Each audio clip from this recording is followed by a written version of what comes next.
Consideremos la ecuación de Poisson, la cual indica que el laplaciano del potencial es igual al cociente de la densidad de carga y la permitividad en el vacío. Pero ¿qué pasaría si estuviéramos en el espacio libre de cargas? Pues tenemos que la carga es cero, entonces obtenemos la ecuación de Laplace.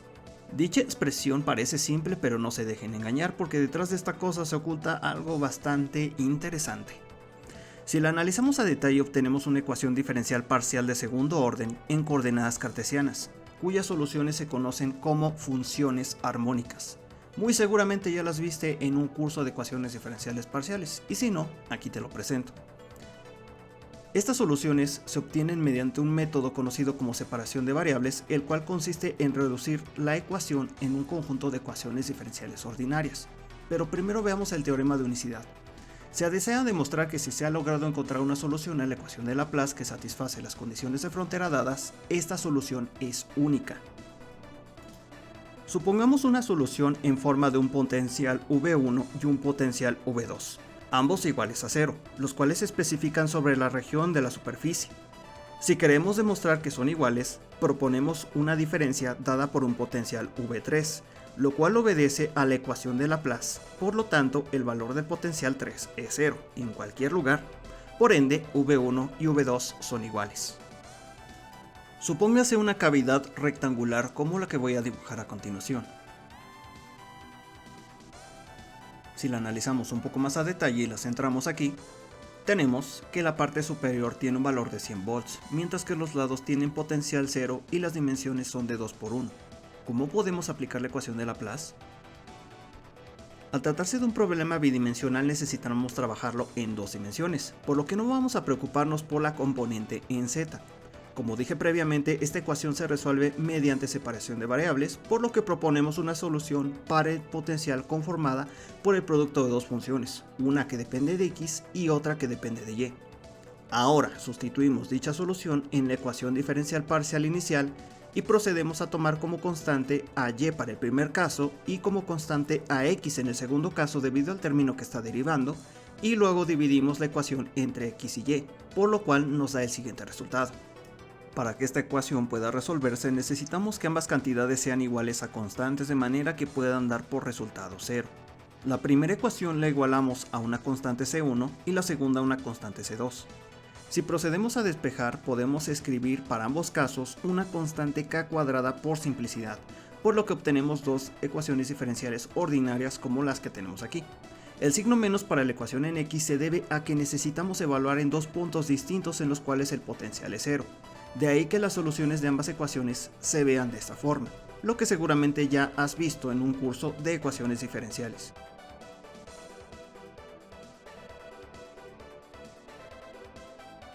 Sustituyendo la solución en la ecuación propuesta tenemos esto, se ve enorme, por lo que ahora es necesario calcular las constantes utilizando las condiciones de frontera que mencionaremos a continuación.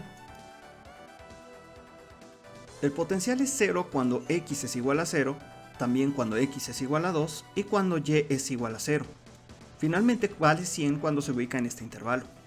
Si evaluamos la solución en x con la primera condición y realizamos un despeje, obtenemos que el seno de 0 es 0 y el coseno de 0 es 1, por lo que únicamente queda b igualada a 0. Si evaluamos con la segunda condición, obtenemos que también es igual a 0, pero para evitar tener una solución de esta forma, es decir, en 0, tomamos todos los valores del seno en los cuales da 0, por lo que despejamos la constante k. Aquí tenemos un factor de n. Evaluando la tercera condición para la solución en y, tenemos que el valor de d es igual a 0, por lo que las soluciones pueden escribirse de la siguiente forma, considerando que ya despejamos al valor de k. Tenemos que x es igual a a por el seno de npi por x entre 2, mientras que, para el caso de y, tenemos que esta toma la siguiente forma, es decir, c por el seno hiperbólico de npi por y entre 2. Cabe mencionar que puede tener forma exponencial esta solución, o también con senos hiperbólicos. Si sustituimos estas soluciones en la solución inicial y consideramos todos los coeficientes, por resultado obtenemos una serie infinita, por lo que podemos reducir los dos coeficientes en uno solo. Sí, esta solución se ve horrible, pero no es más que una serie de Fourier, por lo que debemos calcular ahora los coeficientes. Todo esto es porque tiene un comportamiento oscilatorio lo que estamos identificando. Dese cuenta, tenemos senos. Las series de Fourier tienen la siguiente forma. Como dije, es una serie infinita, por lo que necesitamos calcular solo algunos de los coeficientes en los cuales se cumpla la última condición de frontera. Si deseamos hallar los primeros dos términos, podemos considerar estas dos expresiones que voy a poner acá abajo. Estos son los coeficientes de Fourier. Sí, son feos, lo sé, aunque para nuestra situación es necesario definir otro concepto importante.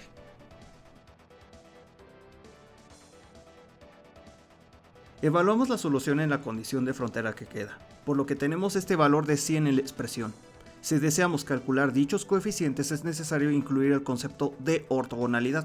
Parece una especie de producto punto de funciones, la cual se deduce al multiplicar una función seno por otra función seno, con un coeficiente m en lugar de n, lo cual da por resultado a dos situaciones dadas por la delta de Kronecker, que es justamente este simbolito que tenemos aquí a la derecha con subíndice m y n. Si lo analizamos un poco más a detalle podemos darnos cuenta de algo bastante curioso, y es que cuando tenemos que el valor de m y n son distintos, entonces el valor de esta delta nos va a dar un resultado de 0. Ahora, ¿qué pasaría si nosotros consideramos cuando n es igual a m? Pues bien, vamos a obtener un valor de 1, justo como lo estoy escribiendo a continuación. De este concepto de ortogonalidad podemos entonces ahora trabajar con los coeficientes que necesitamos calcular y reducir la expresión a algo que puede realizarse más sencillamente. Como dije, esta es la delta de Kronecker y vamos a utilizarla ahora para ver su poder.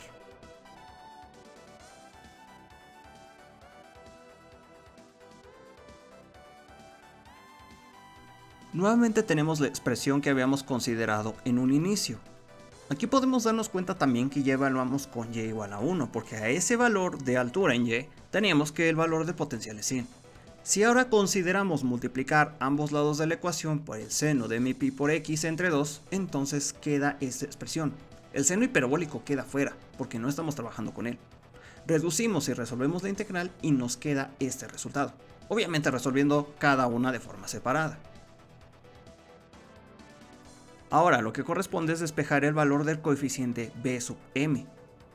¿Qué pasó con el coseno? Bueno, en este caso cuando tenemos coseno de m por pi, puede escribirse como menos 1 elevado a m.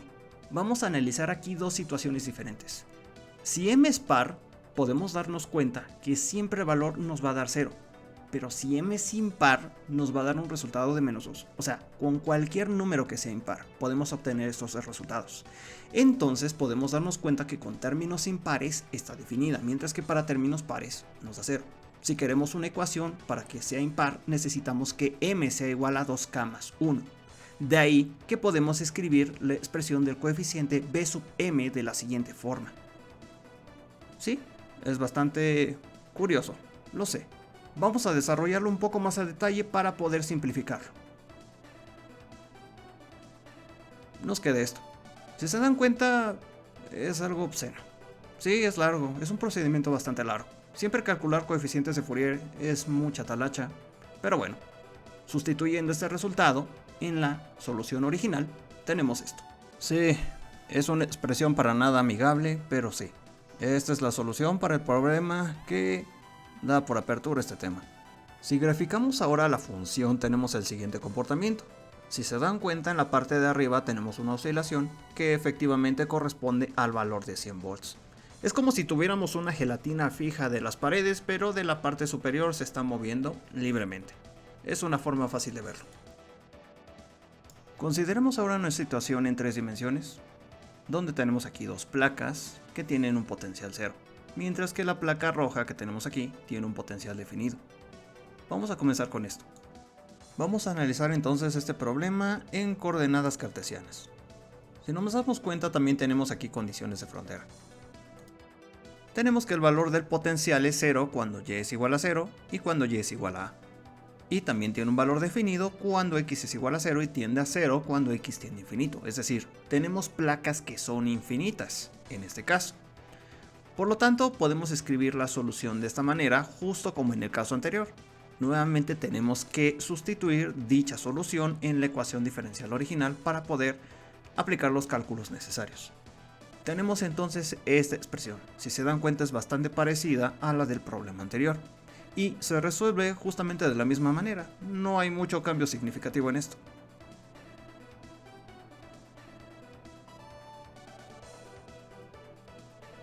Ahora procedemos a despejar y tomamos cada uno de los términos y los igualamos a un coeficiente. Para el primer caso tenemos que es igual a C1, mientras que para el segundo caso, donde tengo la segunda ecuación diferencial ordinaria, en este caso en Y, es igual a C2.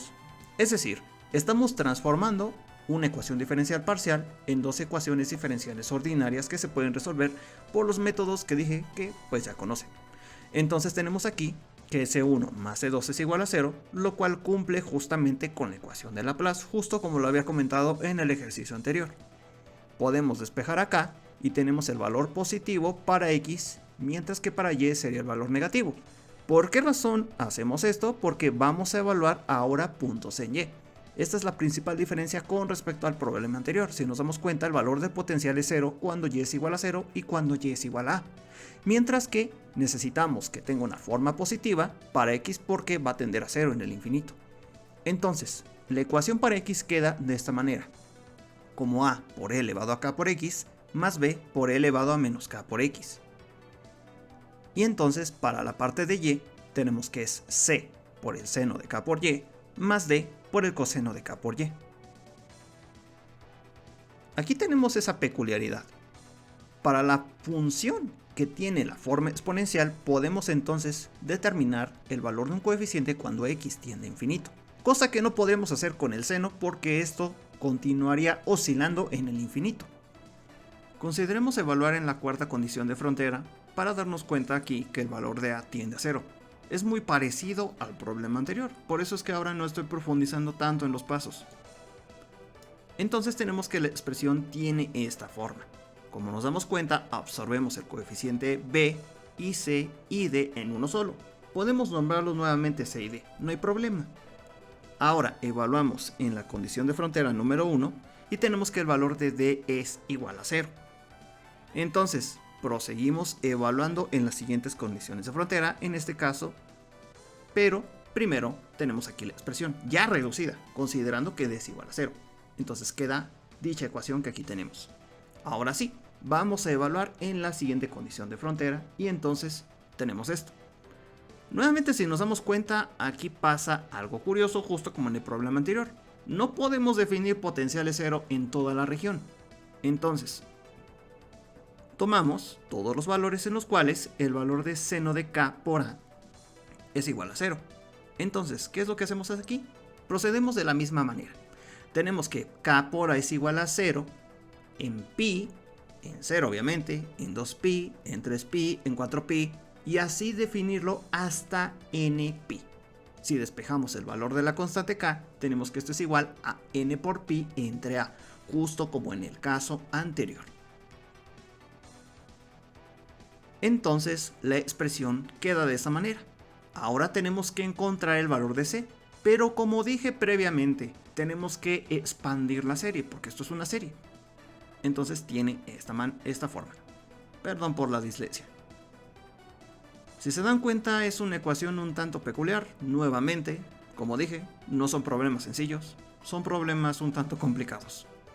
Nuevamente aplicamos la propiedad de ortogonalidad, es decir, multiplicamos por seno de mpi por y entre A, en ambas partes, ¿ok? Entonces, podemos reducir la expresión a lo siguiente. Pero primero consideremos unas cosas bastante elementales, antes de continuar, para que no se nos escapen ciertos detalles. Tenemos aquí que cuando es la integral de 0 hasta A, porque estamos evaluando, recordemos, desde la placa de abajo hasta la de arriba, el producto de estos dos senos. Nuevamente tenemos la situación de ortogonalidad. Está aquí presente la delta de Kronecker y sabemos que el valor es 0 cuando m es distinto de n, y tiene un valor ahora de a sobre 2 cuando m es igual a n. Podemos desarrollar esta expresión, pero quedaría más largo. Eso lo pueden hacer por su cuenta si les gusta practicar un poco las integrales. Si despejamos aquí entonces de la primera ecuación, nos queda esta expresión. Entonces, Simplemente fue un despeje algebraico, nos queda este término, y procedemos entonces a resolver esta parte. Si nos damos cuenta, la integral es muy sencilla, nos da 1 menos coseno de n por pi.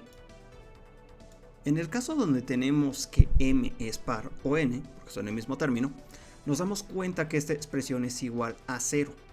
Pero ¿qué pasaría en el caso donde tenemos que son impares? Pues bueno, nos da un valor de 4 por v sub 0 entre n por pi. Esto se puede comprobar analizando cada uno de los valores desde 0, 1, 2, 3 y 4. Entonces con eso ya encontramos los coeficientes de Fourier.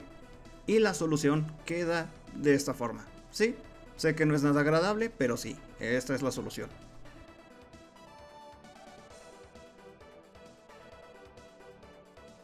Vamos a analizar ahora la situación en coordenadas esféricas. En este caso vamos a comenzar con una geometría un tanto peculiar, pero primero vamos a introducir el concepto del laplaciano en coordenadas esféricas, porque evidentemente es algo muy grande. Podemos darnos cuenta que es una ecuación diferencial parcial, sí, pero ahora en coordenadas esféricas, si se dan cuenta, es intimidante, bastante aterradora, pero vamos a considerar una geometría simultánea, entonces nada más vamos a tener las primeras dos componentes. Entonces la ecuación se reduce de forma significativa, justo como lo vemos aquí. Si multiplicamos por r al cuadrado, se reduce a esta expresión. Entonces es una expresión más sencilla de trabajar para poder resolverla. El procedimiento es el mismo. Vamos a definir aquí una función que depende de dos funciones, en este caso de r, que depende de r, y teta, que es teta mayúscula, que depende de teta. ¿Ok? Entonces, sustituimos esto dentro de la ecuación y despejamos y nos queda esta cantidad que está aquí representada.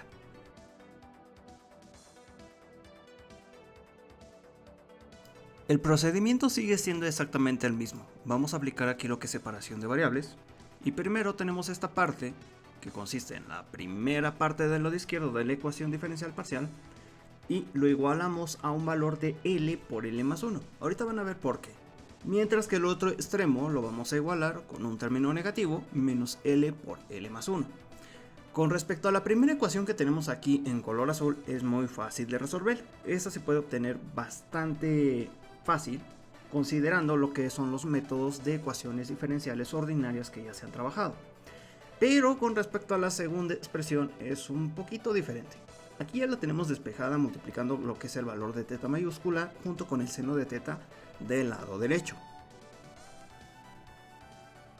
Si reducimos la primera, tenemos esto. Como les digo, es algo bastante sencillo. Pero con respecto a la segunda ecuación pasa algo muy curioso, y es que tenemos esto.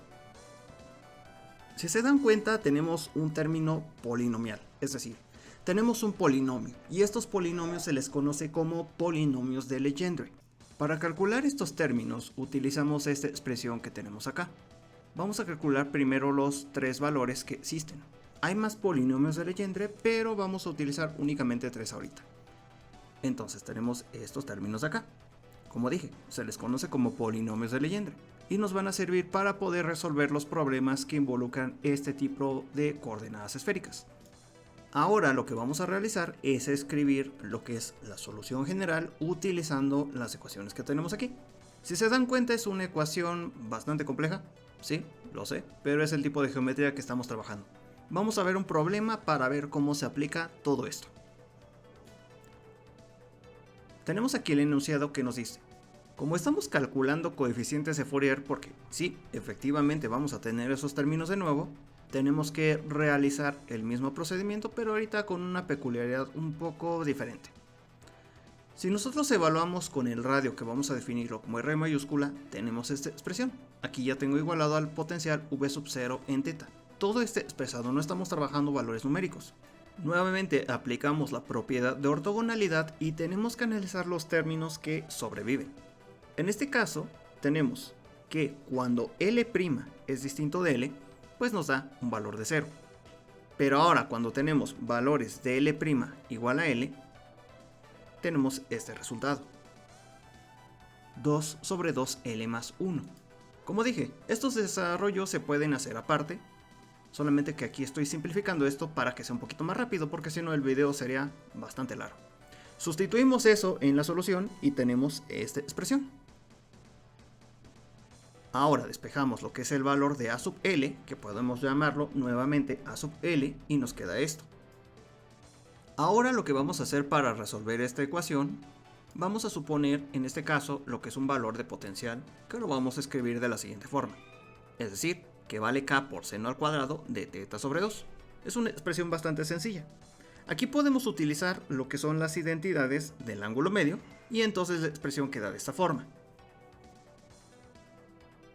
Si nos damos cuenta, tenemos el primer término 1 y menos coseno de teta. Podemos relacionar estos términos con los polinomios de Legendre. Entonces nos queda p sub 0 coseno de teta menos p sub 1 coseno de teta. Si ahora sustituimos esta solución en la ecuación donde habíamos representado la suma, tenemos esto. Tenemos todo lo que son los valores de a sub 0 por r elevado a 0 por p sub 0 coseno de teta más a sub 1 r elevado a 1 por p sub 1 coseno de teta igualado a todo esto. Aquí vamos a igualar cada uno de los coeficientes con lo que tenemos del lado derecho. Entonces podemos encontrar que el valor de a sub 0 es k sobre 2. De forma similar podemos hacer lo mismo con el otro coeficiente y entonces encontramos que a sub 1 es igual a menos k sobre 2 por r.